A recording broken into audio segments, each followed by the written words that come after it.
దేవుడు అనుగ్రహించిన అత్యున్నతమైన కృపను బట్టి, దేవుడు అనుగ్రహించిన అత్యున్నతమైన అవకాశాన్ని బట్టి, దేవుడు అనుగ్రహించిన అత్యున్నతమైనటువంటి సమయమును బట్టి, దేవుని సన్నిధిలో నీవు నేను మనము ఉండటానికి దేవుడు ఇచ్చిన గొప్ప అవకాశాన్ని బట్టి దేవునికి మహిమ, దేవునికి ఘనత, దేవునికి ప్రభావాలు. లాస్ట్ వీక్ చెప్పబడినట్లుగా మనము ఈ సమయం అందు కొద్ది నిమిషాలు ఎఫ్రాయిం కొరకు జ్ఞాపకం చేసుకున్నాము. ఆయన జీవన విధానం, దేవుడు ఆయన ఎంత దీవించాడు, దేవుడు ఆయన ఎంత ప్రేమించాడు, దేవుడు ఆయన్ని ఎంతగా ఆయనను బట్టి ఆనందించాడు. కానీ ఆయన దానిని నిలవబెట్టుకోలేకపోయాడు, నిలదొక్కుకోలేకపోయాడు. ఈరోజు మన జీవితాల్లో కూడా మనం కూడా దేవుడు మనలను, మన కుటుంబాలను ప్రేమిస్తున్నప్పటికీ దేవునికి మనము దూరస్తులమైపోతున్నాం, దేవుని ప్రేమించలేని వారుగా ఉన్నాం. దేవుని కృపను అనుభవిస్తూ కూడా మనము దాన్ని అనుభవించలేని వారుగా బ్రతుకుతున్నాం. కనుక ఈ ఉదయకాల సమయంలో మరి ఆ విధానాన్ని మనం గుర్తు చేసుకొని ముందుకు కొనసాగడానికి ప్రయత్నించాలని ప్రభు పేరట మీకు తెలియజేస్తూ ఉన్నాను. ఇర్మియా గ్రంథము 31వ అధ్యాయము 20వ వచనాన్ని మనము జ్ఞాపకం చేసుకుందాం. ఇర్మియా గ్రంథము 31వ అధ్యాయము 20వ వచనము. చూడండి. ఎఫ్రాయిము నాకు ఇష్టమైన కుమారుడా, నాకు ముద్దు బిడ్డ. దేవునికి స్తోత్రము కలుగునుగాక. హల్లెలూయా. ఎఫ్రాయిమును గూర్చి దేవుడు చెబుతున్న మాట, ఎఫ్రాయిము నాకు ఇష్టమైన కుమారుడా.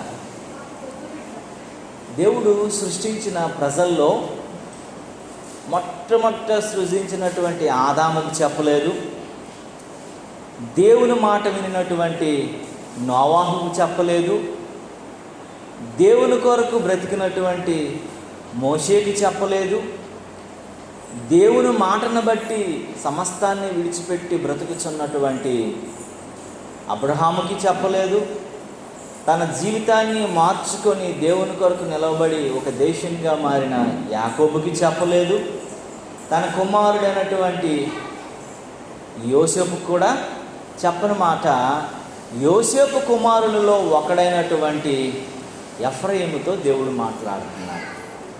ఏమని మాట్లాడుతూ ఉన్నాడంటే, నాకు ఎఫ్రాయిము నాకు ఇష్టమైన కుమారుడా అని అంటున్నాడు.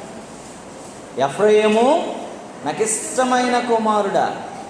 నాకు చాలామంది కుమారులు ఉన్నారు, నాకు చాలామంది బిడ్డలు ఉన్నారు, కానీ నువ్వేదో ఒక స్పెషల్, నువ్వంటే నాకు చాలా ఇష్టం, నా ముద్దు బిడ్డ. చాలామంది పిల్లలు మనకు ఉన్నా సరే ఒకరిని మనం చాలా ఎక్కువగా ప్రేమిస్తాం. తల్లులకి కొడుకులు అంటే ఇష్టం, తండ్రులకి కూతుర్లు అంటే ఇష్టం. 3-4 కూతుర్లు ఉన్నప్పుడు అందులో ఒక కూతురు చాలా బెస్ట్గా ఆలోచిస్తారు, ఆ కూతురు కోసం ఎక్కువగా ఆలోచిస్తాడు, ఆ కూతురు సుఖం కోసం ఆలోచిస్తాడు, ఆమె సంతోషం కోసం ఆలోచిస్తాడు తండ్రి. ఆమె బాధ కొరకు, ఆమె ఏదొచ్చినా తట్టుకోలేరనమాట. ఆయనకు వచ్చిన దానికంటే ఈ బాధ నాకు వచ్చినా బాగున్ను, నా కూతురికి ఎందుకు వచ్చింది అని తండ్రి ఆలోచిస్తాడు. ఈ బాధ నాకు వచ్చినా బాగున్ను, నా కొడుకు ఎందుకు వచ్చిందని తల్లి ఆలోచిస్తూ ఉంటుంది. ఎందుకంటే వారికి ఇష్టమైన వాళ్ళు ఉంటారు. వాళ్ళ ఆరోగ్య పరిస్థితిని బట్టా, లేకపోతే వాళ్ళ జ్ఞానమును బట్టా, వారి బలహీనతను బట్టా, ఏదో ఒకటి కావచ్చు గాక, వాటిని బట్టి ఏం చేస్తుంటారు, ఆ బిడ్డ అంటే వాళ్ళకి చాలా ఇష్టం. కానీ దేవుడు ఎఫ్రాయిమును బట్టి చాలా ఇష్టమైపోయాడు. ఎలా అంటే, ఇంతమంది పిల్లలు ఉన్నా సరే నువ్వు నా ముద్దు బిడ్డవు అంటాడు. ఎఫ్రాయిమా నా కుమారుడా, నాకు ఇష్టమైన కుమారుడా. ఇంగ్లీష్ బైబిల్లో ఏముంది ఆ మాటకి? ఒకసారి చదవగలిగిన వాళ్ళు చదవండి ఒకసారి. ఇంగ్లీష్ బైబిల్లో ఏముందో తెలుసా? చాలా మంచి మాట వాడాడు అక్కడ. ఎఫ్రాయిమా నా కుమారుడా అని అంటూ, నా ముద్దు బిడ్డ, నాకు ఇష్టమైన కుమారుడా, నిన్ను ఎంత ప్రేమించాను, నిన్ను బట్టి సంతోషించాను, నువ్వు కలిగినందుకు నువ్వు ఎంత ఇచ్చేశాను అని మాట్లాడుతున్నాడు. ప్రియమైనటువంటి దేవుని బిడ్డలారా, ఐగుప్తులో యోసేపు ఉన్నప్పుడు యోసేపు స్థితిని దేవుడు హెచ్చించిన తరువాత యోసేపునకు కలిగినటువంటి ఇద్దరు కుమారుల్లో రెండో వాడు ఎఫ్రాయిం. యోసేపు మన అందరికీ తెలుసు కదండి. యోసేపుని అన్నలు ఏం చేశారు? అమ్మేశారు. బానిసగా ఐగుప్తు దేశానికి వెళ్ళాడు. ఐగుప్తులో బానిసత్వం అనుభవిస్తుండగానే ఐగుప్తులో దేవుడు అంచెలంచెలుగా హెచ్చించాడు. యోసేపుని దీవించాడు.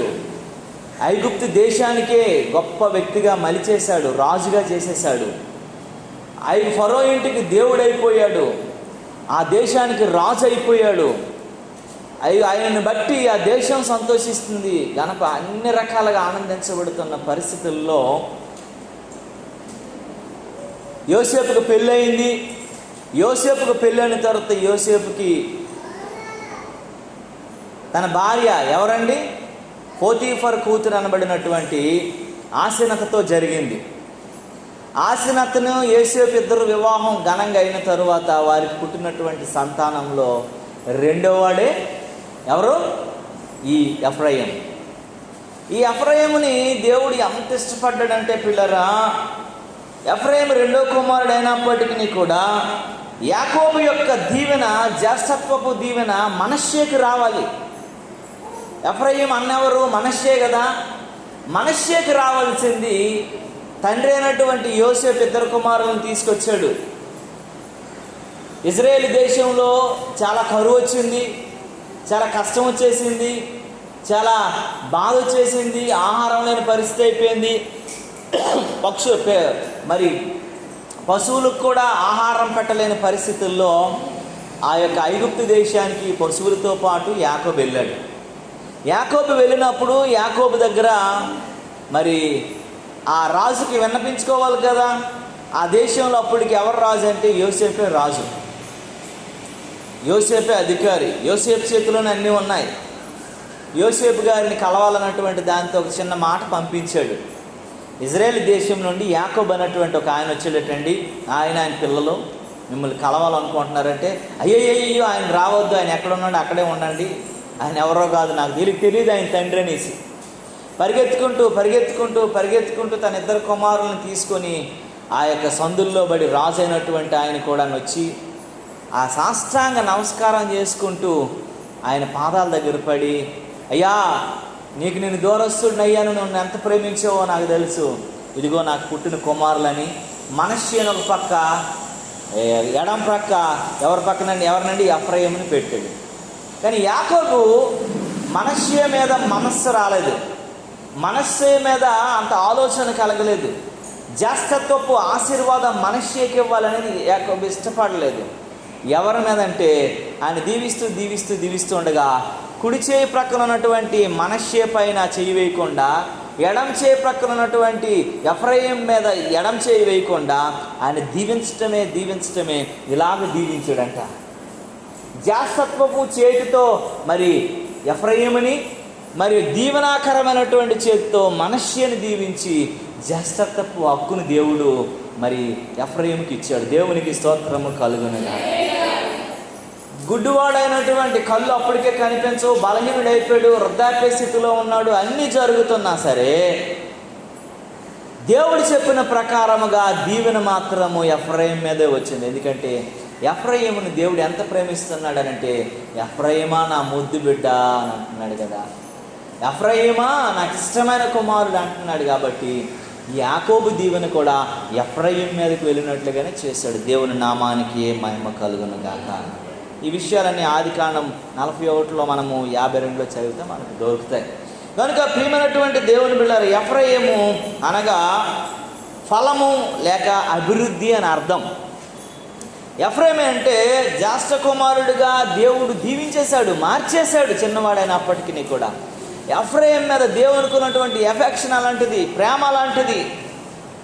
కనుక ఎఫ్రాయిముని ఎంత దీవించాడు అని మనము చెప్పలేనంతగా చేశాడు. కనుక మనము ఈ విషయాలను చాలా జాగ్రత్తగా గమనించవలసిన వారమై ఉన్నామని దేవుని వాక్యం చెప్తుంది. అయితే ఇంత దీవించినటువంటి ఎఫ్రాయిము మాత్రము ఎలా ఉన్నాడో ఒకసారి మనము ఆయనను గూర్చి ఆలోచించవలసిన వారమై ఉన్నాం. కొన్ని మాటలు హోషియా గ్రంథం తెరవండి పిల్లరా. హోషియా గ్రంథంలో ఎఫ్రాయిముని గూర్చి కొన్ని మాటలు వ్రాయబడ్డాయి. ఆ మాటలు మనము జ్ఞాపకం చేసుకోవలసిన వారమై ఉన్నామని దేవుని వాక్యము హెచ్చరిస్తూ ఉంది. హోషేయ గ్రంథము 11వ అధ్యాయము 3-4 వచనాలను జ్ఞాపకం చేసుకుందాం. హోషేయ గ్రంథము, అమ్మా, ఎఫ్రాయిము చేయి పట్టుకొని, దేవుడు అని చెబుతున్నాడు, ఎఫ్రాయిముని చేయి పట్టుకొని నడక నేర్పించేవాడును నేనే, వాడిని కౌగిలించుకున్నవాడును నేనే, వాడు అనారోగ్య పరిస్థితులు ఉంటే స్వస్థపరిచేవాడును నేనే. ఆ సంగతి వానికి మనస్సున పట్టలేదు. ఒకడు మనుష్యులను తోడుకొని పోవునట్లుగా స్నేహ బంధాలతో వారిని బంధించి ఆకర్షించి తిని. చదువమ్మా. ఒకని పశువుల మీద ఉన్నటువంటి ఆ కాడిని తీసినట్లు వాడి కాడిని తీసి వాడి ఎదుట భోజనము పెట్టి తిని. చాలమ్మా. దేవుడు వాక్యం చెప్తా ఉంది ఎఫ్రాయిమును గురించి దేవుడు ఎలాంటి ప్రేమించాడో. మొట్టమొదట ఆయన చేయి పట్టుకుని ఏం చేశాడట? దేవుడు నడిపించాడట. దేవునికి స్తోత్రం కలుగును గాక. నడకని నేర్పించాడు. అయ్యా ఎఫ్రాయిము, నువ్వు నడుస్తున్నది సరైన నడక కాదు, నువ్వు జీవిస్తున్నది సరైన జీవన విధానం కాదు, నువ్వు ఈ మార్గం గుండా నడవాలి, అది నా మార్గమై ఉండాలి. నా మార్గంలో నడిచిన వాడు, ఎందుకంటే వాడి పాదములకు నేను దీపం అవుతాను, వాడి త్రోవకు నేను వెలుగవుతాను, వాడు నడవవలసిన మార్గము దేవుని మార్గమై ఉంటుంది అని చెప్పేసి చక్కటి మార్గాలలో నడిపించడట దేవుడు. కానీ ఆ మార్గాలు ఎఫ్రాయిముకి వంట పట్టల, ఆ మార్గాలు పెద్దగా పట్టించుకోవాలా. ఎఫ్రాయిము దానిని ఇష్టపడలేదు, దాని మీద మోజు చూపించలేదు, మమకారం చూపించలేదు, వదిలేశాడు. రెండోది ఏం చెప్తున్నాడు అంటే, పిల్లరా, నేను వానికిని కౌగిలించుకున్నాను. వాడు పెద్ద యోగ్యుడు కాదు, అర్హుడు కాదు, అయినప్పటికీ కూడా నేను దగ్గరికి చేర్చుకొని నా ప్రియకుమారుడిగా వాడిని కౌగిలించుకున్నాను, ఇష్టపడ్డాను. నేనున్నానరానే వాడికి భరోసా ఇచ్చాను, నేనున్నానరానే ఒక బలపు మాటలు చెప్పాను, నేనున్నాననేటువంటి ధైర్యపు మాటలు చెప్పాను. కానీ వాడు నా మాటలను చెవుని పెట్టలేదు అని దేవుడు ఎద్దావా చేస్తూ మాట్లాడుతూ ఉన్నాడు. మూడోది అంటాడు, నేను వాడు అనారోగ్య పరిస్థితుల్లో వాడిని ఏం చేశాను? స్వస్థపరిచాను. వాడు బలహీనుడిగా ఉంటుండగా, వాడు బలం లేని వాడిగా ఉంటుండగా, వాడు అనారోగ్య పరిస్థితిలో ఉంటుండగా వాడిని నేను స్వస్థపరిచాను. అది పాప రోగము కావచ్చుగాక, అపరోధ రోగము కావచ్చుగాక, అయిష్టమైనటువంటి రోగము కావచ్చుగాక, శరీర సంబంధమైన రోగము కావచ్చుగాక, వాటన్నిటి నుండి వాడిని నేను ఏం చేశాను? స్వస్థపరిచాను. అయినను వాడట మనస్సును పెట్టుకోలేదట నన్ను. దేవుడు బాధపడుతూ మాట్లాడుతున్నాడని. దేవుడంట దేవుని వాడు మనస్సును పెట్టుకోలేదు. మనం కూడా ఏం చేస్తుంటామనంటే దేవుడిని మనస్సును పెట్టుకోము. అన్నీ మనసులో ఉంటాయి, దేవుడు మాత్రం ఎక్కడ ఉంటాడు? బయట ఉంటాడు. అన్నీ మనసులో ఉంటాయి, దేవుడు మాత్రం బయట ఉంటాడు. అన్నీ మనస్సులో ఉంటాయి, దేవునికి మనస్సును పెట్టుకునేటువంటి అవకాశం దేవునికి ఇవ్వము. దేవునికి మనస్సును పెట్టుకోగలిగినటువంటి ఆశ కలిగి మనం జీవించము. దేవుణ్ణి మనస్సును పెట్టుకోగలిగినటువంటి ఆలోచన కలిగిన వారంగా మనం ఉండము. అందుకే దేవుని వాక్యం చెప్తూ ఉంది, దేవుని మాటలు చెప్తూ ఉన్నాయి, నేను మనస్సుని పెట్టుకోలేదని అంటున్నాడు. వాడికంట నేను ఎలా చేశానని చెప్తున్నాడు తెలిసిన, స్నేహ బంధముతో నేనేం చేశాను? బంధించేశాను.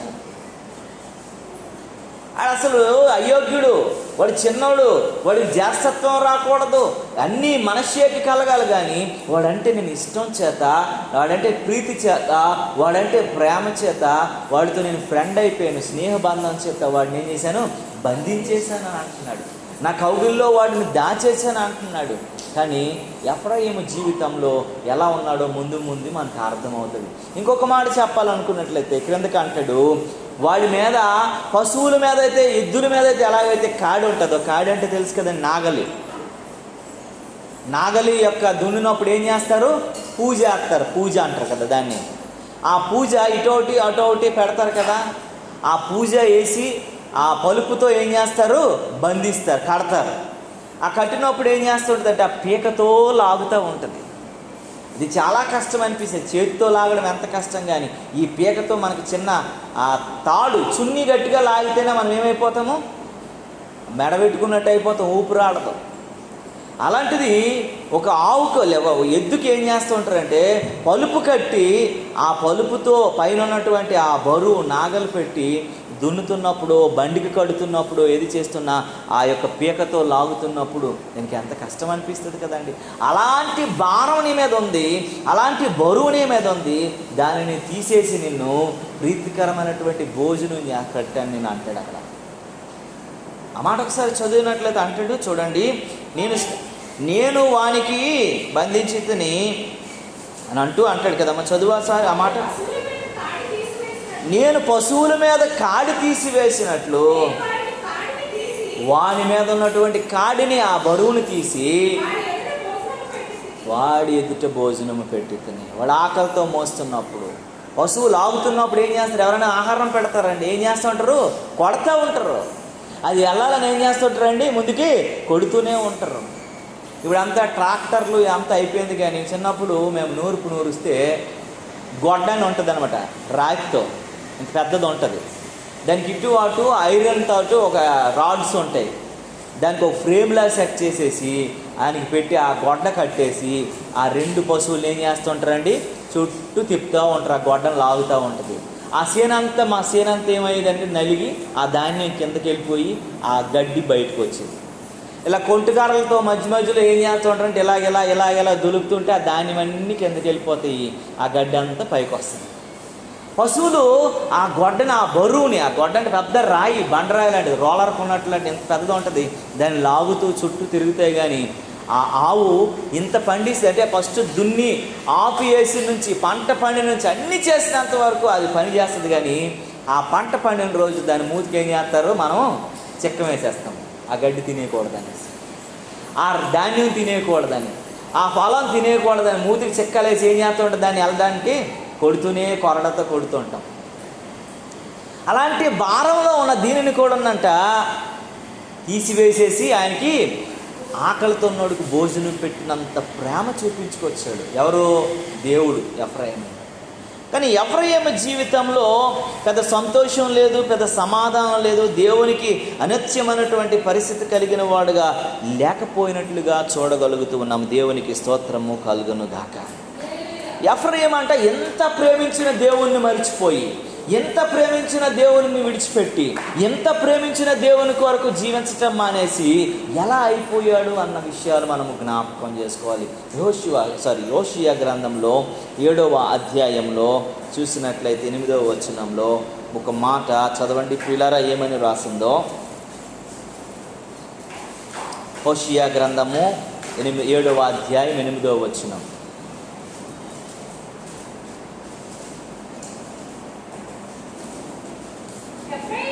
ఎఫ్రాయిము అన్యజనులతో కలిసిపోయింది.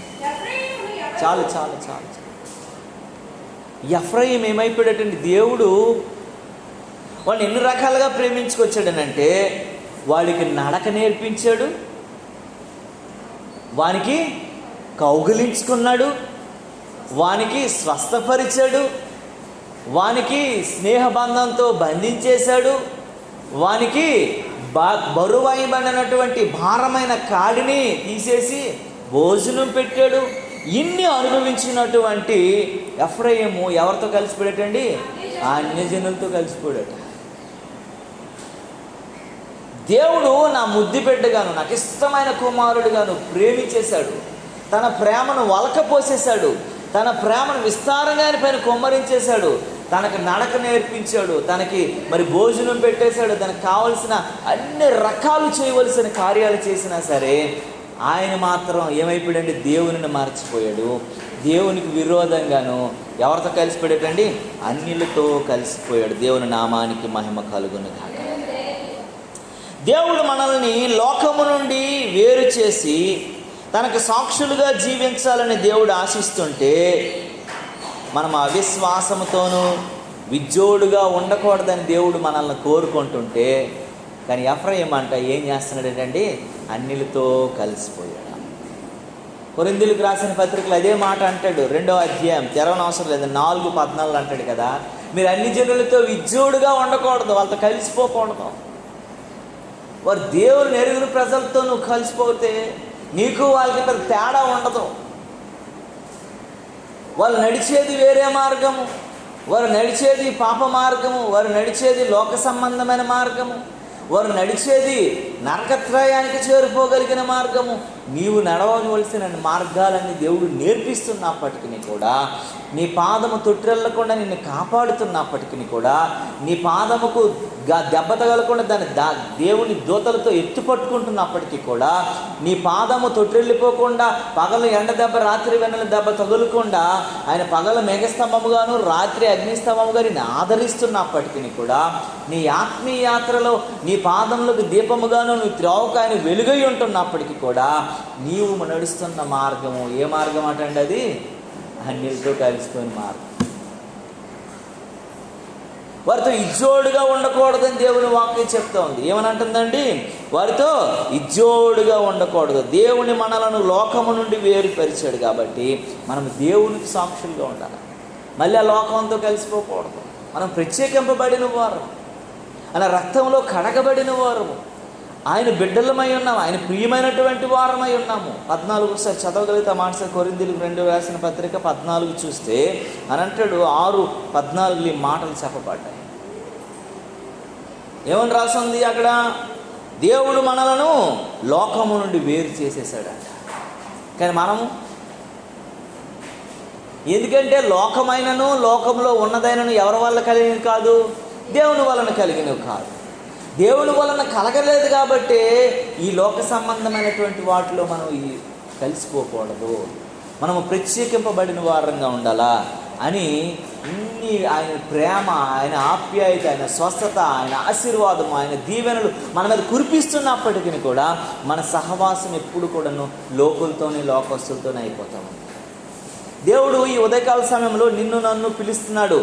ఎఫ్రాయిముని పిలిచినట్లుగే, నా ఇష్టమైన కుమార్తె, నాకు ఇష్టమైన కుమారుడా, నా ముద్దు బిడ్డ, నిన్నెంత ప్రేమించాను కదా, నడక నేర్పించాను కదా, నిన్ను హత్తుకొని నిన్ను కౌగిలించుకున్నాను కదా, నువ్వు నా బిడ్డగా స్వీకరించాను కదా, నిన్నెంత ప్రేమించాను నీకు అర్థం కాదా, స్నేహబంధంతో బంధించేశాను కదా, నువ్వు కష్టకాలంలో నిన్ను స్వస్థపరిచాను కదా, నీ బాధలని నీ యొక్క కాడంతటిని తొలగించేశాను కదా, నీకు క్షేమకరమైనటువంటి భోజనాన్ని నీకు ఏర్పాటు చేశాను కదా. ఇన్ని చేసినప్పటికీ కూడా నువ్వెవరితో కలిసిపోతున్నావు, నువ్వెవరితో ఇజ్జోడితో ఉన్నావు, నువ్వెవరితో సహవాసం కలిగి ఉన్నావు అని ఆలోచించావని ఈ ఉదయకాల సమయంలో దేవుడు నిన్ను నన్ను ప్రశ్నిస్తూ ఉన్నాడు. దేవుని నామమునకు మహిమ కలుగునుగాక.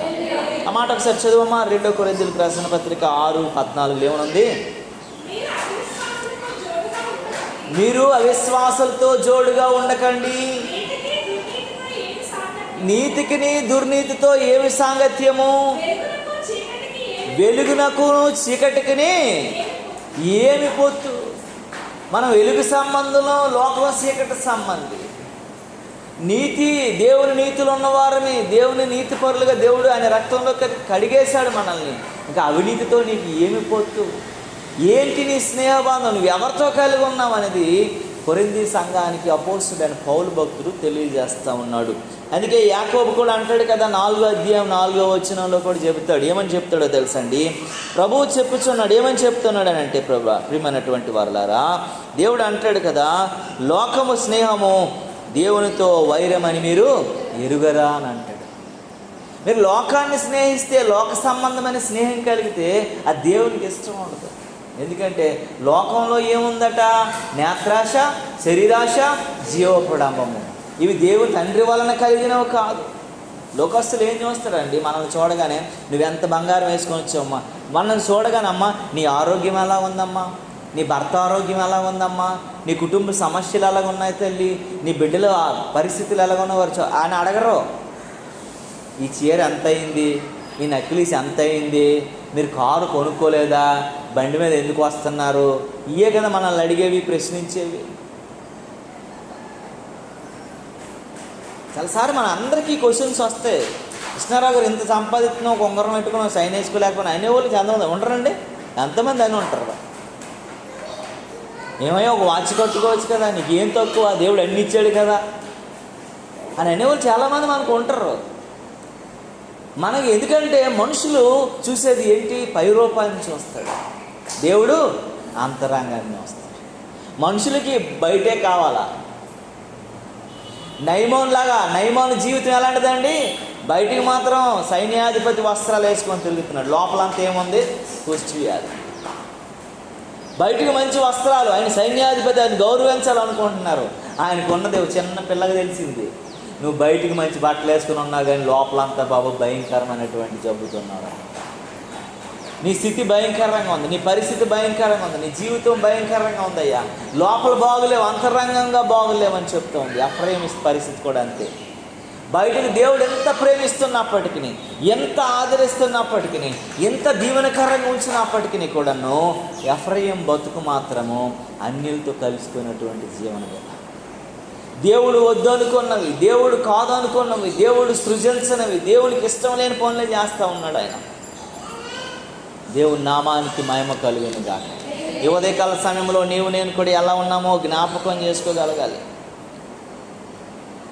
అందుకే యోహాను పత్రికలో అంటాడు, మొదటి యోహానులో చెబుతాడు కదా, 2:15 అంటాడు, ఈ లోకంనైనను లోకంలో ఉన్న వాటినైనా మీరు ప్రేమించొద్దండి, అవన్నీ అశాశ్వతములు, అవి శాశ్వతమైనవి కాదు. కనుకనే మనము దేవుని సంబంధమైనవి తప్ప ఈ లోక సంబంధమైన దాని మీద ఎక్కువ మమకారం పెట్టుకోకూడదు. శాశ్వతమా నీకు ఈ లోకం, శాశ్వతమైనది పరలోకం. ఆర్కే గారు అన్నటువంటి నాకు తెలిసినటువంటి ఒక వ్యక్తి, ఆయన గోల్డ్ బిజినెస్ చేస్తాడు. ఆయన బిస్కెట్ వ్యాపారం, వీళ్ళు ఆర్నమెంట్స్ కాదు, షాపులన్నిటికీ కూడాను నగలు తయారు చేసే వాళ్ళందరికీ గోల్డ్ తెచ్చి పెడతాడు. ఆయన చాలా డబ్బులు చాలా సంపాదించేశాడు. విశాఖపట్నంలో ఒక మంచి ఇల్లు కట్టాడు ఆయన. ఇల్లు చూడడానికి చుట్టూ పిచ్చి మొక్కలతో ఉన్నట్టు ఉంటుంది, లోపలికి వెళ్తేనే దాన్ని అర్థమవుతుంది. ఎలా ఉందనంటే మీరు నమ్మరండి, ఇంకా అవి ఎలాంటి అవన్నీ చూస్తుంటేనే పిచ్చెక్కిపోయినట్లు, ఎక్కడెక్కడో దొరకలేని సామాన్లన్నీ తెచ్చి ఆ ఇల్లుని చిత్రీకి కట్టారు. అది అంత మంచి ఇల్లు ఆయన. నేను వాళ్ళ అబ్బాయిని అడిగాను, మీ ఇల్లు కాస్ట్ ఎంత ఉండొచ్చు అని అడిగాను. ఒక 100 కోట్లు ఉంటుందండి అని అన్నాడు. మా ఇల్లు ఓ 1200 గజాల్లో మేము కట్టాము కానండి, ఇంట్లో ఉన్నవన్నీ ఆ ఫర్నిచర్ కానీ అవన్నీ ఇండియాలో తయారైనవి కాదు, అన్నీ 25 లక్షలు 30 లక్షలు పెట్టుకున్నవే. అంత డబ్బు మేము దాన్ని వెచ్చించాం. ఒక బాత్రూమ్ కట్టడానికంట ఆయన చెప్పాడు నాకు 60 లక్షలు ఖర్చు పెట్టారంట వాళ్ళు. అంటే మన లాంటి వాడికి మంచి 3 బెడ్రూమ్ హౌస్, ఒక బాత్రూమ్ కట్టడానికి. ఆయన చనిపోయిన తర్వాత మాకు కూడా ఒక దగ్గర కొంచెం దూరపు రిలేషన్ ఆయన, అందరికీ పిలిస్తే నేను కూడా వెళ్ళాను. ఆ వ్యక్తి వెళ్ళిన తర్వాత ఆయన ఎప్పుడు మెడలో ఎంతంత చైన్స్ అన్నీ వేసుకుండేవాడు. అవన్నీ నేను స్టీల్ అనుకుండేవాడు, నేను అవి ప్లాటినం అంట. ఆయన చేతికి ఉంగరాలు, నేను చాలాసార్లు నేను ఎంత బంగారం వ్యాపారం చేస్తావు మామ, నువ్వేటి స్టీల్ వేసుకొని తిరుగుతాను అని అంటే ఒక చిరునవ్వు నవ్వి వెళ్ళిపోయేవాడు. ఏంటి మామ నువ్వు స్టీల్ వేసుకొని తిరుగుతున్నావు, ఎంత బంగారం వ్యాపారం చేస్తావు, నువ్వు స్టీల్ వేసుకొని అంటే నవ్వు వెళ్ళిపోయేవాడు. నాకు ఆయన చెప్పింది ఏంటంటే, ఒకరోజు నేను అడిగాను, స్టీల్ అంటున్నావు, స్టీల్ కాదురా ఇది ప్లాటినం, చాలా విలువ, స్టీల్ కంటే బంగారం కంటే 2-3 ఎత్తులు ఎక్కువ రేటు ఇది, బంగారం 3 తులాలు వస్తుంది ఒక తులానికి, ఇది చాలా విలువ కలిగిందని చెప్పాడు. అది ఎందుకు వేసుకొని తిరుగుతున్నాం అని అంటే అవునని అన్నాడు. ఆయన చనిపోయాడండి, ఆయనకి బట్టలు తీసేశారు. ఆయన తెల్లటి బట్టలు, చాలా మంచి బట్టలు వేసుకునేవాడు.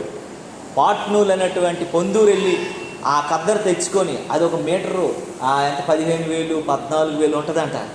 అది కొనుక్కొని దానికి గంజి పెట్టి దానికి ఒక స్పెషల్గా వాళ్ళకి ఒక చాకలోడిని పెట్టుకొని చాలా మంచి బట్టలు వేసుకొని తిరిగేవాడు ఆయన. రోలెక్స్ వాచ్ మంచి అన్ని రకాలు వేసుకొని తిరిగే మనిషికి నేను వెళ్ళి చూశాను. ఆయన్ని ఏం లేదు బట్టలు.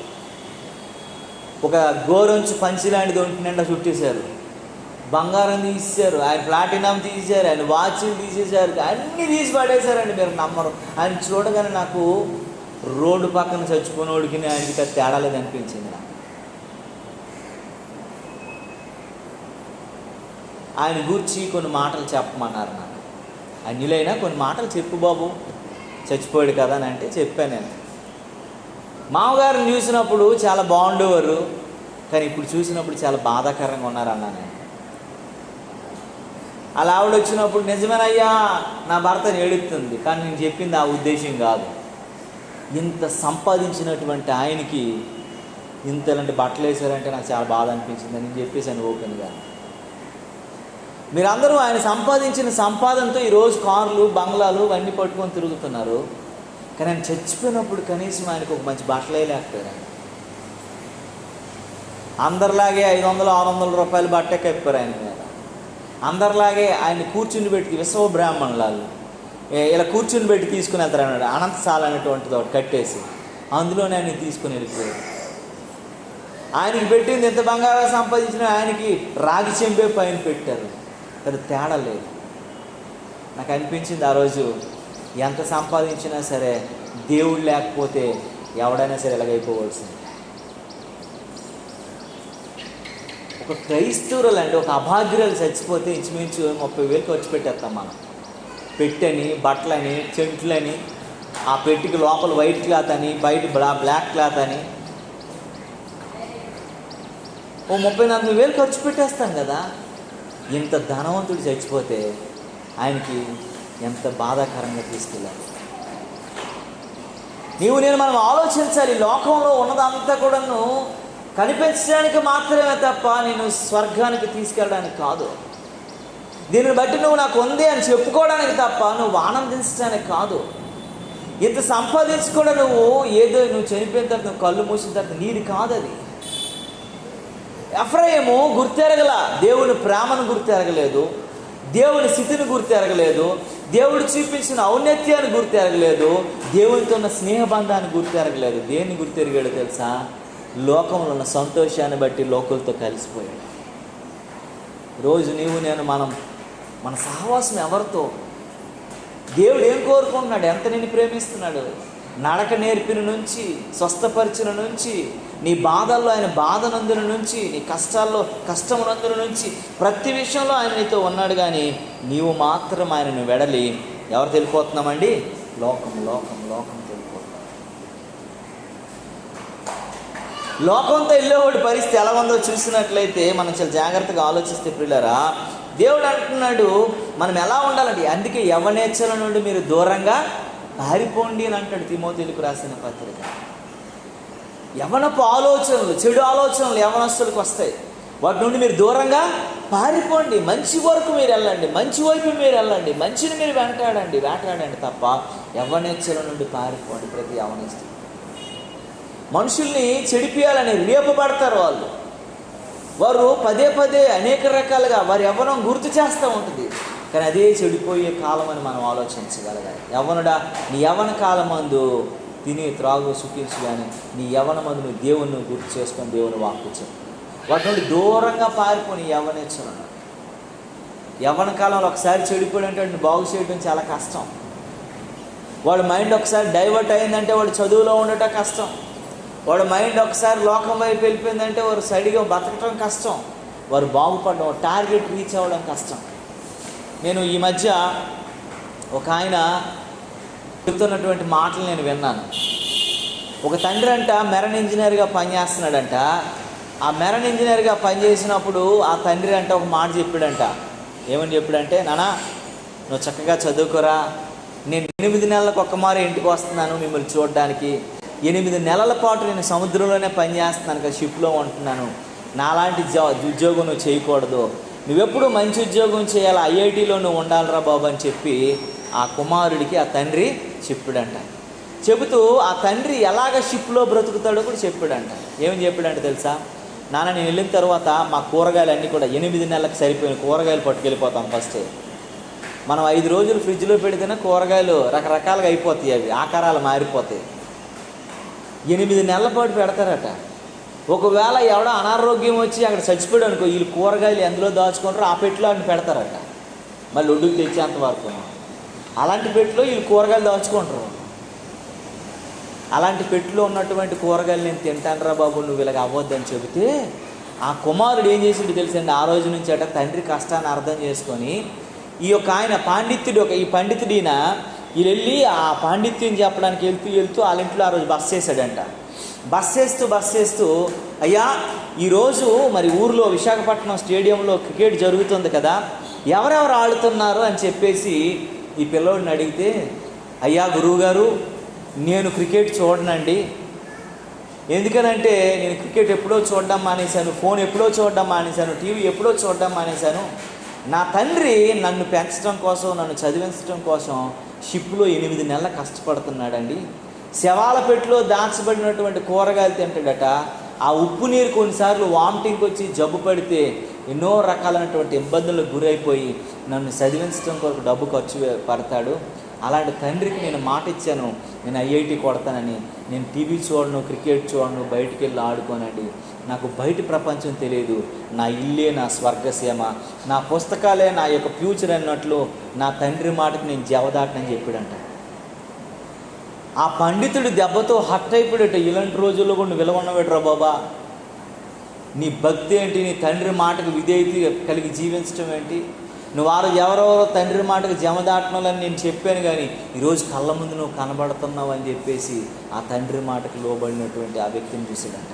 అని చెప్పినప్పుడు నేను చాలా ఇంప్రెస్ అయిపోయాను ఆ మాటలు వినగానే. ఆ మాటకు చాలా నేను సంతోషం అయిపోయాను. ఎందుకనంటే ఈ రోజుల్లో పిల్లోడు తన యవ్వన కాలంలో సంతోషాలన్నీ కూడా ఏం చేసుకున్నాడు, వదిలేసి దూరంగా వెళ్ళి తన టార్గెట్ ఏంటో దాని మీద తన మనసు పెట్టాడు. మీరు యూట్యూబ్లో ఉంటుంది, అది కావాలంటే మీకు నేను పంపిస్తాను. ఎందుకనంటే వాడికి ఇంకా లోకం మీద ఆశ లేదు, లోకంతో ఉన్నటువంటి సంతోషాల వైపు లేదు.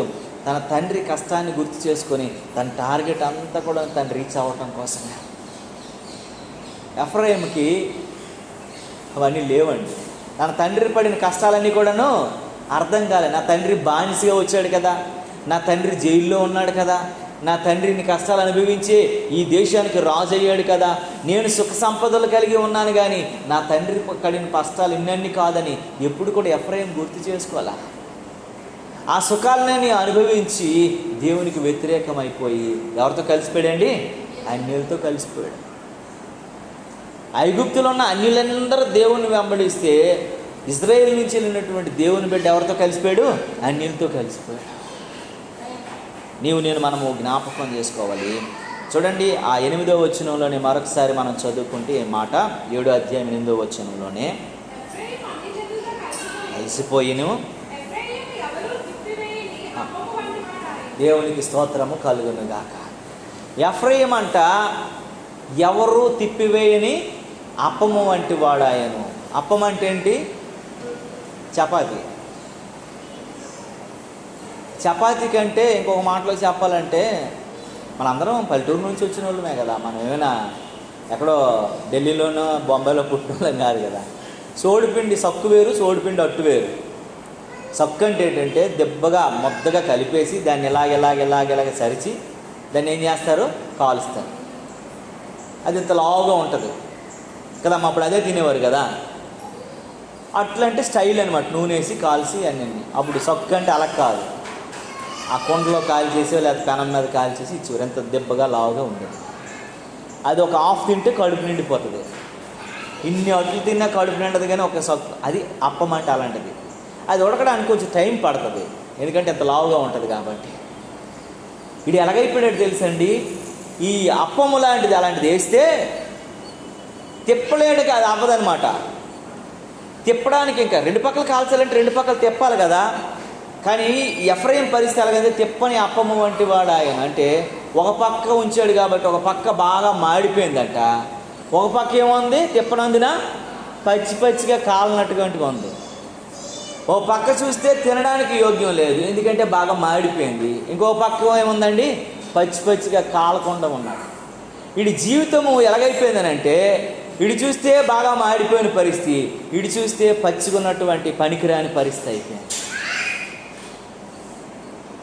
ఎవరికి యోగ్యం లేదు. ఎవడికి ఉపయోగకరం లేదు, ఎవడికి అవసర యోగ్యత లేనటువంటి మనిషి అయిపోయాడంట. అంటే లోకంలోకి వెళ్ళాడు, తిప్పలేనటువంటి అప్పం అయిపోయాడు. లోకం వాళ్ళు ఏం చేసిందటండి, అటు దేవుని వైపు మళ్ళించడానికి అవకాశం లేకుండా చేసి పడేసిందంట. మొత్తం దానికి అతుక్కుపోయాడు, అందుకే తిప్పడానికి అవకాశం లేకుండా అయిపోయింది. ఏమైపోయాడు, దానికి అతుక్కుపోయాడు, లోకాశలకు అతుక్కుపోయాడు. కాబట్టి తిప్పలేనటువంటి అప్పము వంటి వాడు ఆయన. దేవునికి స్తోత్రము కలుగునుగాక. ఈ ద్విమనస్కత్వము, రెండు మనస్సులు కలిగినటువంటి ఇలాంటి రెండు తలంపుల మధ్య, అప్పుడు ఇజ్రాయేలు కూడా అంతే కదండి, ఏలియా చెప్పుకొచ్చాడు కదండి, మీరు రెండు తలంపుల మధ్య మీరు తడబాటు పడుతున్నారనేసి. నువ్వు ఎటో ఒక పక్కే ఉండాలా. వీడు ఎలాగైపోయాడు, తిప్పలేనటువంటి వాడు అయిపోయాడు. ఒక పక్క తినడానికి పనికిరాదు, ఇంకొక పక్క పచ్చి తినలేము, ఒక పక్క మాడింది తినలేము. ఎందుకు పనికిరానటువంటి జీవన విధానం అయిపోయింది. మనము మన జీవితాల్లో మనము జ్ఞాపకం చేసుకోవలసిన వారమై ఉన్నాము. మనము ఎలా ఉండాలో దేవుని యొక్క కృపను అనుసరించవలసిన వారమై ఉన్నాము. ఒకసారి నువ్వు లోకంలోకి వెళ్తే ఎంత తిప్పినా సరే నువ్వు తిప్పడానికి యోగ్యం కాని పరిస్థితుల్లోకి వెళ్ళిపోతావు. నిన్నెవడు తిప్పలేడు. లోకాశులు అంత గట్టిగా నిన్ను పట్టుకుంటాయి. దేమ అన్నటువంటి వ్యక్తిని మీకు చాలాసార్లు నేను బోధించాను. దేమ లోకంలోకి వెళ్ళిపోయి, లోకాశుల్లోకి వెళ్ళిపోయి, దేమ ఎలాగైపోయాడంటే తిరిగి రాలేకపోయాడంట. లోకం అంటే మనుషులను పట్టుకొని వదలదు. లోకాశలు మింగేస్తాయి, మనల్ని నాశనం చేస్తాయి. కనుక మనము తిప్పని అప్పము వంటి వారం అయిపోతాం. తిరగలేము దేవుని వైపు, మళ్ళలేము దేవుని వైపు, దేవుని అనుసరించలేము. ఒకవైపే ఆ కష్టాల్లో, ఆ బాధల్లో, ఆ లోకాశులైనటువంటి సంతోషంలో కాలిపోతూ ఉంటామని గుర్తు చేసుకోగలగాల. తప్పిపోయిన కుమారుడు లోకం వైపు వెళ్ళాడు, ఏమైపోయాడండి, లాస్ట్కి త్రెప్పబడ్డాడు. కానీ ఈయనట ఏం చేయలేకపోయాడండి, త్రెప్పబడలేకపోయాడంట. దావీదు లోకము వైపు వెళ్ళాడు కానీ త్రెప్పబడ్డాడు, కానీ తిప్పబడలేకపోయాడంట. మనము లోకం వైపు చూస్తే త్రెప్పబడలేనటువంటి వారం అయిపోతాం. కష్టాల కొలిమిలో కాలిపోతాం, మాడిపోతామని జ్ఞాపకం చేసుకోగలగాలి. దేవుని వాక్యం చెప్తుంది. ఒక మాట ఈ సమయంలో మనం గుర్తు చేసుకోవాలి. యెషయా గ్రంథం 29వ అధ్యాయం 13వ వచనాన్ని చూడండి ప్రియులారా.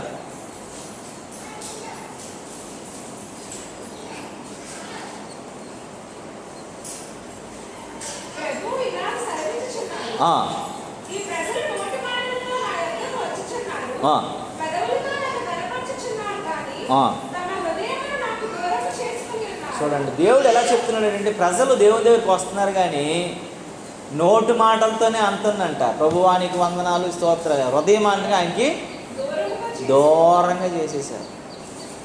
దేవుడు నివసించే హృదయం దేవునికి చోటు లేదు. పెదవులతో మాత్రమే దేవుని స్తుతిస్తున్నారు. దేవుని ఎందుకనంటే మనం చాలా జాగ్రత్తగా పైకి మాత్రమే, తిమోతికి రాసిన పత్రికలో కూడా ఈ మాట చెప్తాడు, మనం పైకి మాత్రమే భక్తి గలవారమని చెప్పుకుంటున్నాం కానీ లోపల ఎలా ఉన్నామంట అండి, మనము చాలా భయంకరమైన పరిస్థితిలో ఉన్నామంట. మనము దేవుని శక్తిని ఆశ్రయించలేని వారంగా ఉన్నామని అంటాడు. 3:5 అంటాడు తిమోతికి రాసిన పత్రికలో, 2వ పత్రికలో. మనం బయటికి భక్తి గలవారని చెప్తున్నాం కానీ దేవుని శక్తిని ఆశ్రయించలేకపోతున్నాం. దాని శక్తిని మనము ఆశ్రయించిన వారు. బయటికి మాత్రమే భక్తి గలవారంగా ఉంటాం, బయటికి మాత్రమే. అందుకే నువ్వు ఉంటే వెచ్చగానే ఉండు, లేకపోతే చల్లగానే ఉండు. నువ్వు ఎలా ఉంటున్నావట, నిలువెచ్చగా ఉంటున్నావు. నిలువెచ్చని జీవితం దేవునికి నచ్చదండి. నిలువెచ్చని బ్రతుకు దేవుడు ఇష్టపడ్డండి.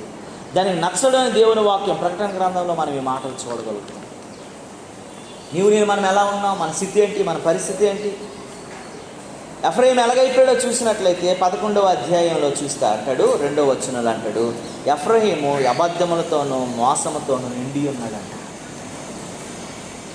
ఎఫ్రాయిం ఏమైపోయాడండి, అబద్ధముతోనూ మోసముతోనూ నిండి ఉన్నాడు. లోకంలోనికి ఎప్పుడు వచ్చేసాడో, లోకాశులు ఎప్పుడైతే ఆయన తిప్పలేకపోయాడో, ఆయన ఎలాగైపోయాడంటే ఇంకా అబద్ధం, మోసం ఆయనతో అంత నిండిపోయింది. హోషేయ గ్రంథంలో ఈ మాటలు కనబడతాయి. హోషేయ గ్రంథం 11:2 మాట చెప్తాడు, 12లో చెప్తాడు, ఎఫ్రాయిం అంట మోసంతోనూ అబద్ధంతో నిండిపోయాడంట. ఈరోజు నీవు నేను మనము లోకంలోకి వెళ్ళిపోతే మనలో ఏముంటుందండి? అబద్ధము, మోసమే. రియల్ ఎస్టేట్ అని ఒకటి ఉంటుంది, ఎంత మోసం, ఎంత దాకా కదండి. ఆ మాట ఏమనుందమ్మా ఒకసారి చూడు, 11 అధ్యాయం 12వ వచనం.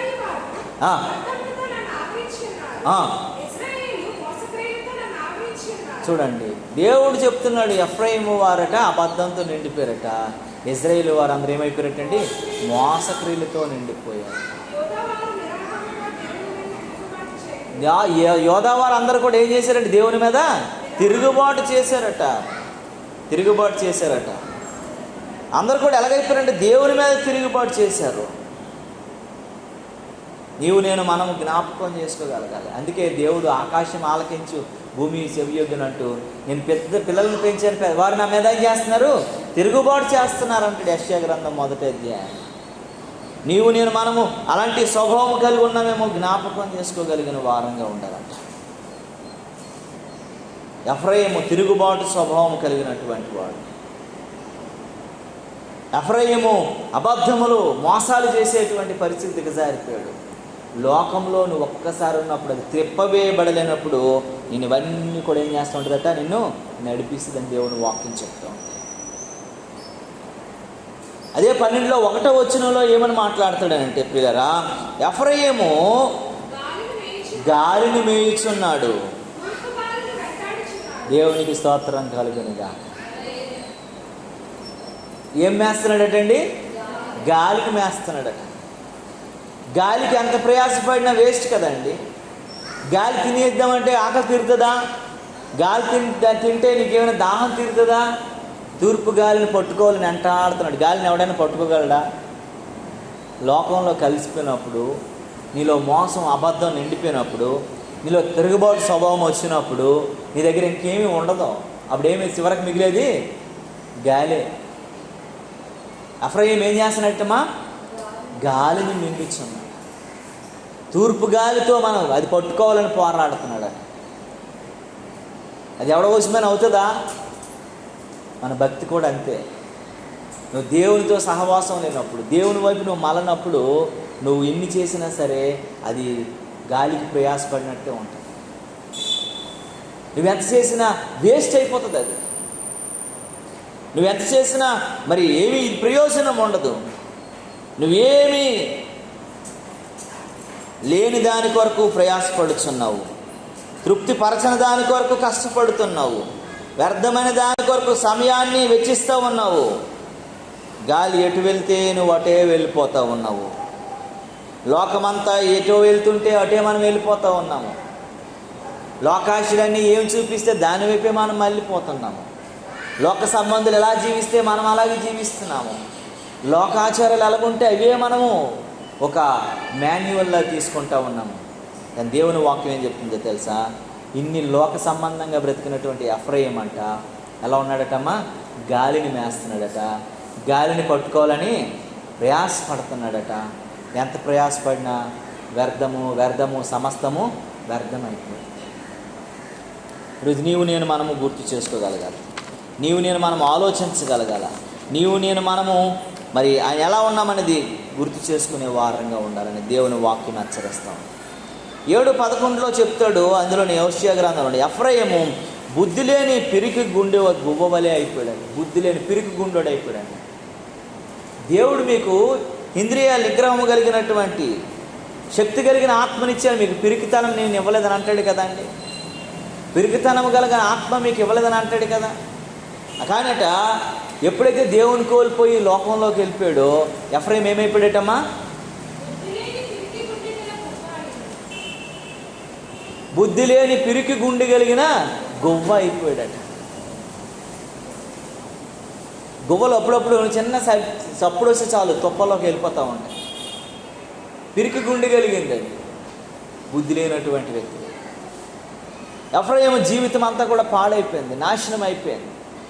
ఎఫ్రాయిము జీవితం అంతా కూడాను చెడిపోయినటువంటి పరిస్థితికి వచ్చేసింది. ఎఫ్రాయిము జీవితం అంతా కూడాను ఏమీ తెలియనటువంటి జీవన విధానంలోనికి వచ్చేసింది. దేవుని వాక్యం చెప్తూ ఉంది. ఈరోజు నీవు నేను మనము ఆలోచించాలి. దేవుని చిత్తంలో మనం ఉన్నామా లేదా? దేవుని యొక్క మాటల్లో మనం ఉన్నామా లేదా? దేవుని యొక్క మాటకు లోబడే వారంగా ఉన్నామా లేదా? చూడండి ఒక్కసారి ఆదికాండము 3వ అధ్యాయం 10వ వచనం చూసినట్లయితే దేవుని వాక్యం అంటుంది, దేవుడు మనకి కుమారత్వమునిచ్చిను ధైర్యశాసనములు చేశాను, కానీ ఆదామట అవిధేయత చేత మనుష్యుని జీవితంలోనికి భయమును తెచ్చెను. దేవునికి స్తోత్రము కలుగునుగా. దేవుడి శక్తి బలము అన్నీ మనకి ఇస్తేట ఆయన చేసిన తప్పిదమును బట్టి ఏమొచ్చిందటమ్మా? భయం వచ్చేసిందంట ఆదాములోనికి. ఏమని రాసింది 3:10లో? ఆదికాండం 3:10.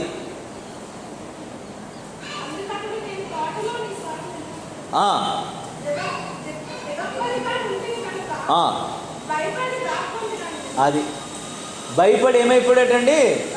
రోజు దేవుణ్ణి కలిసేవాడు, రోజు దేవునితో ఉండేవాడు, రోజు దేవునితో మాట్లాడేవాడు. ఇప్పుడు భయపడిపోయి ఏమొచ్చింది? దాక్కునే పరిస్థితి వచ్చింది. భయం కలిగిన గుండె వచ్చేసింది. నీకు పిరికితనం దేవుడు ఇవ్వలేదని, నీవు పిరికి కలిగినటువంటి వ్యక్తివి కాదని హెబ్రీ గ్రంథకర్త 2వ అధ్యాయంలో 14-15 వచనాల్లో చెప్తాడు కదా. పిరికితనం దేవుడు మనకి ఇవ్వలేదని, పిరికితనం కలిగిన ఆత్మను దేవుడు మనకి ఇవ్వలేదని, పిరికితనం కలిగినటువంటి విషయాలు మనలో ఉంచలేదని దేవుడు ఎన్నోసార్లు పదే సార్లు చెప్తున్నా సరే ఆయనలోకి ఎప్పుడైతే తప్పు వచ్చేసిందో ఆయనలో పిరికి గుండె వచ్చేసిందని దేవుని వాక్యం హెచ్చరిస్తుంది. దేవుని నామానికి మహిమ కలుగునుగా. హల్లెలూయా. కనుక పిరికితనం కలిగిన ఆత్మ దేవుడు మనకి ఇవ్వలేదని దేవుని వాక్యం చెప్తుంది. ఇక్కడ అంటాడు కదండి, కాబట్టి పిల్లలారా రక్త మాంసములు గలవారయ్యుందునందున ఆ ప్రకారమే మరణం యొక్క బలము గలవానికి, అనగా అపవాది మరణము ద్వారా నశింపజేయుటకు జీవితకాలం అంతయు మరణ భయము చేత దాస్యమునకు లోబడి వారిని విడిపించుటకు. దేవునికి స్తోత్రము కలుగునుగాక.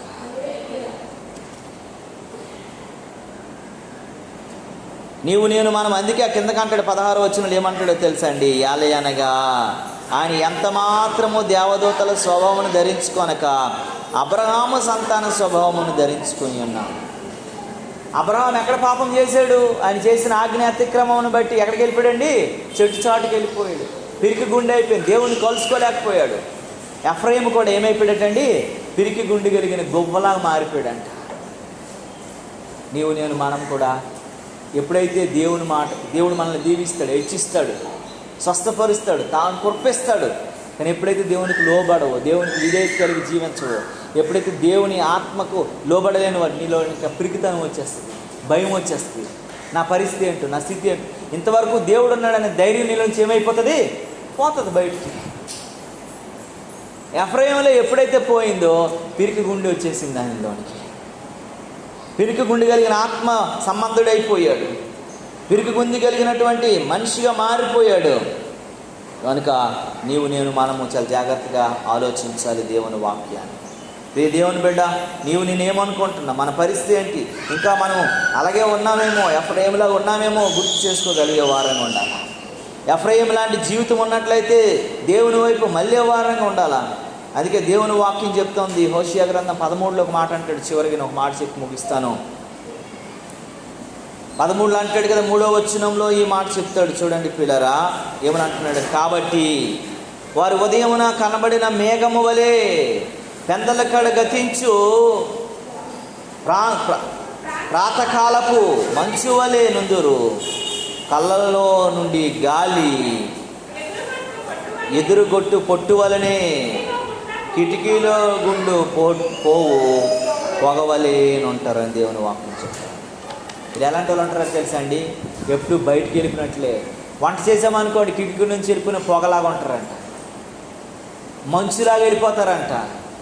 వాళ్ళ జీవితం స్థిరత్వంలో ఉండదు, వారి జీవితము స్టాండర్డ్లో ఉండదు, వారి బ్రతుకు స్టెబిలిటీలో ఉండదు. అంతా కూడా అర్ధకాల పరిస్థితుల్లోకి వెళ్ళిపోతారు. ఎఫ్రాయిము అలాగే అయిపోయాడు. దేవుడు ఎంత ప్రేమించాడు! నా ముద్దు బిడ్డ, నా ప్రియకుమారుడు, నాకు ఇష్టమైనవాడు, ఆయన సంక పెట్టుకుని నడిపించడం నుండి ఆయన స్వస్థపరిచిన వరకు, ఆయన భారాన్ని, ఆయన బరువును తొలగించినంత వరకు దేవుడు చేసిన ఏ మేలును ఆయన గుర్తు చేసుకోలేదు. ఎన్ని రకాలుగా చెడిపోయాడు, ఎన్ని రకాలుగా నాశనం అయిపోయాడు, ఎన్ని రకాలుగా పాడైపోయాడు, ఎన్ని రకాలుగా దేవునికి దుఃఖపరిచాడు, ఎన్ని రకాలుగా దేవుణ్ణి బాధపరిచాడు. ఒకవేళ నీవు నేను మనం ఎలా ఉన్నామో ఈ ఉదయకాల సమయంలో జ్ఞాపకం చేసుకోగలగాలి. దేవుడు మనల్ని ఎంత ప్రేమించినా, దేవుడు మనకి ఎంత తన కృపించినా, దేవుడు తన కాపుదల ఎంత మన మీద ఉంచినా సరే మనం ఇంకా పదే సార్లు మనం చెడిపోతున్నాము మనం గుర్తు చేసుకోగలగాలి. ఇంకా చాలా విషయాలు ఉన్నాయి. చాలా విషయాలు మనం గుర్తు చేసుకుంటే దేవుని వాక్యం చెబుతూనే ఉంది. ఆ 13:12 కూడా కొన్ని మాటలు చెప్తాడు. అక్కడ అంటాడు ఒక మాట చూడండి, 13:12 అంటాడు చూడండి, ఎఫ్రాయిము దోషము నా యొద్ద ఉంచబడి ఉన్నది, అతని పాపము భద్రము చేయబడి. చూసావా, ఎఫ్రాయిము చేసిన దోషం అంటే దేవుని దగ్గర ఉంచబడి, ఆయన చేసిన పాపం అంటే దాచబడి ఉందండి. ఎంత బాధాకరం కదండి. అదే మాట 12 కూడా చెప్తాడు, 14 వచనంలో అంటాడు. నాకు చాలా బాధ అనిపించింది ఈ మాటలు చదివినప్పుడు. ఏమని అంటాడంటే, ఎఫ్రాయిము బహు ఘోరమైన కోపము పుట్టించాడు నాకు, కనుక అతనిని నేను ఏలినవాడు. అతడు చేసినటువంటి నరహత్యకై అతని మీద నేరము మోపు, అతడు పరులకు అవమానము కలుగు చేయుటకై నేను అతనిని అవమానం పరుతున్నాను అంటాడు. అందుకని అంటూ ఆయన పాపం, ఆయన దోషం ఇంకా నా దగ్గరే ఉందనంట. అది బాధాకరం కదండి. ఎంత ప్రేమించే మనిషి అంత చెడిపోయాడనంటే, మన దేవుడు కూడా ప్రేమించబట్టే కదా తన కుమారుని ఈ లోకానికి పంపించాడు. మన పాపాల కొరకు ఆయన చనిపోయాడు, మన శాపాల కొరకు ఆయన శాపగ్రస్తుడైపోయాడు, మన అవమానాల కొరకు ఆయన అవమానం పొందిన పరిస్థితికి వెళ్ళిపోయాడు, మనం అనుభవించవలసిన మరణం కొరకు ఆయన అనుభవించగలిగినటువంటి మరణంలోకి వచ్చి ఇన్ని చేసిన దేవునికి మనం ఎలా బ్రతుకుతున్నాం? ఇన్ని చేసిన దేవునికి ఎఫ్రాయిము సరిగా బ్రతకలేదండి. ఎంత ప్రేమించిన ప్రేమకి విలువ లేకుండా చేసేసాడు, ఆయన ప్రేమకి వెలకట్ట లేకుండా చేసేసాడు. కానీ దేవుడు ఎంత ప్రేమించిన వాడు, ఆడు చేసిన ప్రతి ఉపద్రవం అంతా నా దగ్గర దాచబడి ఉందని చెప్తున్నాడు. ఒకవేళ నీ కొరకు నా కొరకు దేవుడు అలాగే చెప్తున్నాడేమో, మనం గుర్తు చేసుకోవాల్సిన వారమై ఉన్నామని దేవుని వాక్యం హెచ్చరిస్తూ ఉంది. దేవుని నామానికి మహిమ కలుగును గాక. ఒకవేళ అలాగే ఉన్నామేమో దేవుడు జ్ఞాపకం చేస్తూ ఉన్నాడు.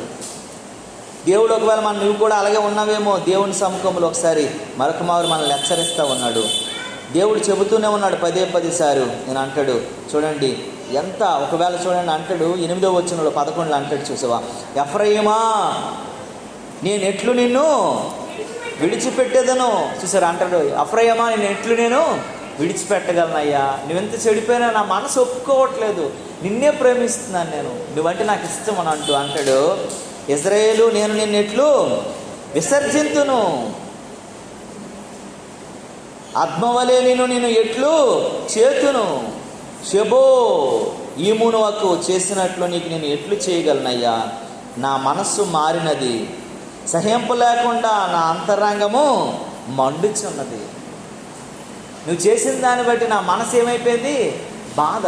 చాలాసార్లు ఎవరైనా బాగా మనం చూసిన వ్యక్తి ఆ హృదయాన్ని బాధపడితే, నిన్ను బట్టి నేను చాలా బాధపడుతాను, నా హృదయం గాయమైపోయింది అని అంటాను చూసారా.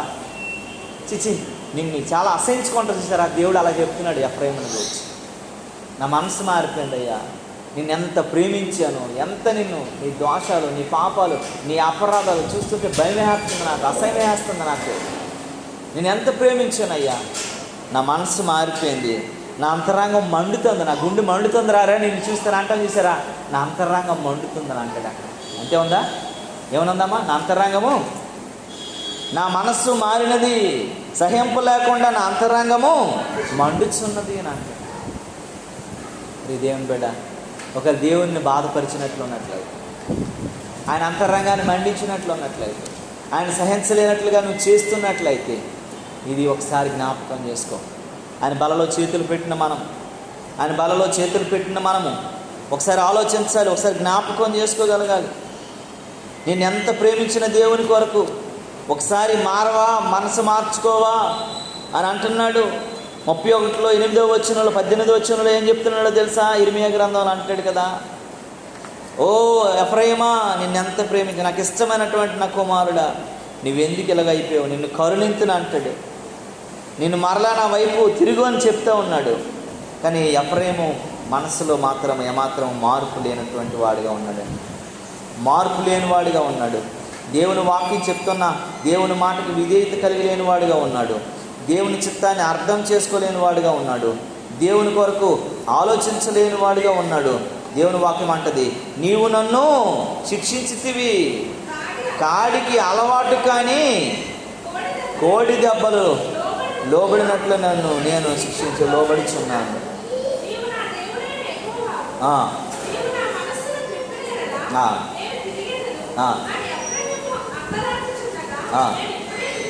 దేవునికి స్తోత్రం. ఎఫ్రాయిము అంగలారుస్తున్నాడట, ప్రభువా నేను ఇప్పుడు నా మనసు మారిపోయింది అయ్యా, నీకెంత కోపం పుట్టించాను, ఎంత కోపాన్ని నేను రేపాను, నేను ఎంత బాధ పెట్టాను ప్రభువా, నేను మనసు మార్చుకున్నాను ప్రభువా, నీ వైపు నేను తిరుగుతున్నాను, నా అంగలార్పు నేను అంగలార్చుచుండగా నేను ఇప్పుడే విలుచున్నాను అంటాడు దేవుడు. నా గుండెల్లో ఈ భారం అంతటి నేను ఆ మార్పు కలిగినటువంటి పరిస్థితులకు రాగలేకపోతున్నామేమో, ఇంకా ఆ స్థితిలో మనము ఇంకా ఉన్నామేమో, ఇంకా ఆ పరిస్థితుల మధ్య మనము నలిగిపోతున్నామేమో. ఒకసారి దేవుని వైపు మళ్ళటానికి ప్రయత్నిద్దాం. ప్రియ దేవుని బిడ్డ, నీవు నేను మనం ఒకసారి దేవునికి చోటునిద్దాం. ఎఫ్రాయిము జీవితంలో ఎన్ని తప్పులు చేసినప్పటికీ కూడా దేవుడు క్షమించుకొచ్చాడు. అయినా దేవుడు మళ్ళీ ఆయన అంగలార్పును దేవుడు విన్నాడు.